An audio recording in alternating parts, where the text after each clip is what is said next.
So, good morning guys. Update ko yung yung age limit pala. Age limit sa Romania. Well, good news dun para sa mga 50 years old, 49, something like that. Kasi yung agency ng kakilala ko na dun based sa Romania. Meron silang mga hiring paminsan-minsan na tumatanggap sila ng up to 50 years old. So, i-post ko lang dito sa screen yung nag-hiring sila na yung tinatanggap nila is up to 50 years old na galing Pilipinas. So, good news yan dun para sa mga medyo may edad na or yung 50, almost 50 yung mga ganun. Kasi may chance pa din pala kayo guys na makapag Romania kahit na ganyan na yung edad. And dun din sa NIR na agency, up to 49 years old sila guys. Okay? Kasi yung agency ko dati, 47 to 48, tumatanggap sila. Pero lately, 46 na lang ata yung tinatanggap nila. Kasi nahihirapan daw na hanapan ng employer yung mga 47 pataas na sa Romania. Pero yung NIR, huwag kayong mag-alala, tumatanggap pa din sila ng up to 48 years old. Okay? So, yung isang agency na sabi ko na Global Connecting, something like that, paminsan-minsan may mga employer na gusto is 50 years old. Okay?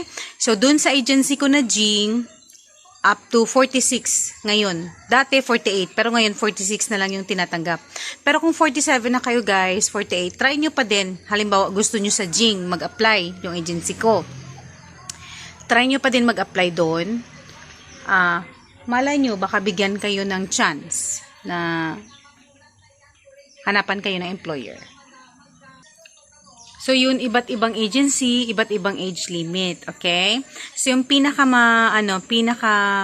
mataas na age limit na nakita ako is yung 50 years old na Global Connecting, something like that. So, i-post ko lang yung page nila and then i-follow nyo.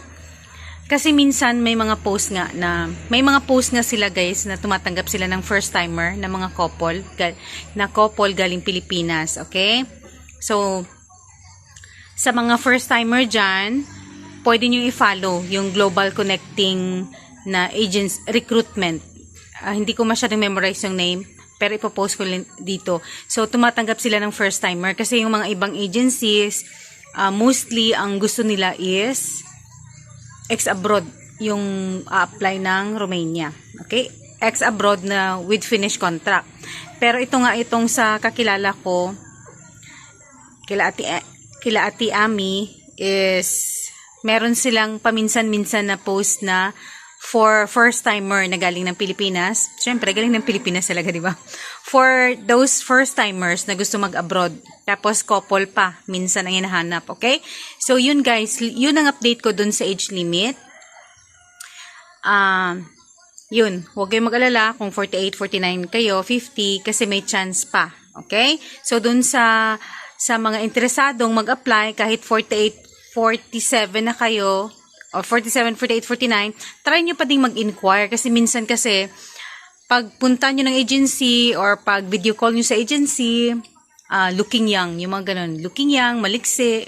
Halimbawa, nagpunta kayo ng agency directly, tapos nakita nila na kahit 48, 49 na kayo, tapos looking young, and then maliksi yung kilo, something like that. Binibigyan pa din naman nila ng chance na halapan ng employer sa Romania. Okay? So, huwag mawala ng pag-asa, guys. So, yun lang yung advice ko. Inquire kayo directly sa mga agencies. So, may binigay ako na agency na legit agencies for Romania. So, kayo na bahala mag-inquire, guys. Kasi kung kayo ay mag-inquire sa akin, yun pa din yung bibigay ko, yung mga agencies. Kasi hindi naman ako connected sa agency, guys. Yung mga ideas lang ang ibinibigay ko dito sa aking mga vlogs, okay? Para dun sa mga interesadong mag-Romania.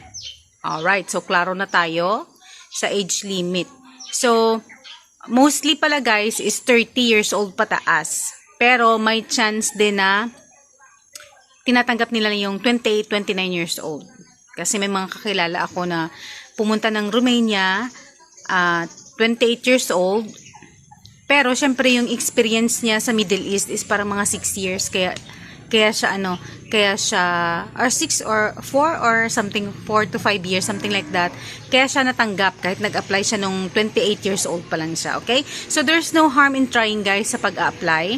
Kahit alam mo na parang tagilid na yung edad mo, tagilid yung experience mo, or whatever, nakapag-break contract ka sa ibang bansa, try nyo pa din na i-apply or i-market yung sarili niyo sa mga agency para naman malaman nyo yung result, okay?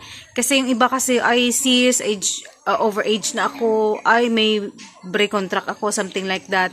Parang wala na silang pag-asa. Pero there is a chance or there is a hope for everything, guys, okay? So yun lang. Dun sa mga nag-aabang ng update ng age limit, so ito na yung update ko sa age limit, okay? So dun sa mga first timer, abang-abang kayo sa page ng Global Connecting Recruitment kasi minsan naghahanap sila ng first timer na galing ng Pilipinas. Guys, may pahabol pala ako. Yung sinabi ko na agency ng friend ko na nasa Romania, na yung Global Connecting People Recruiter, something like that. Yung agency pala nila dito sa Pilipinas is GCC. Okay? GCC. Ilagay ko din dito yung page para dun sa mga first timer kasi tumatanggap pala talaga sila, guys, ng mga first timer. So good news sa mga first timer, okay? So ilagay ko yung page ng GCC dito. So kayo na bahala, guys, mag-apply sa kanila. So yun lang, guys. Merry Christmas. A belated Merry Christmas pala kasi 30 na, December 30. And a Happy New Year.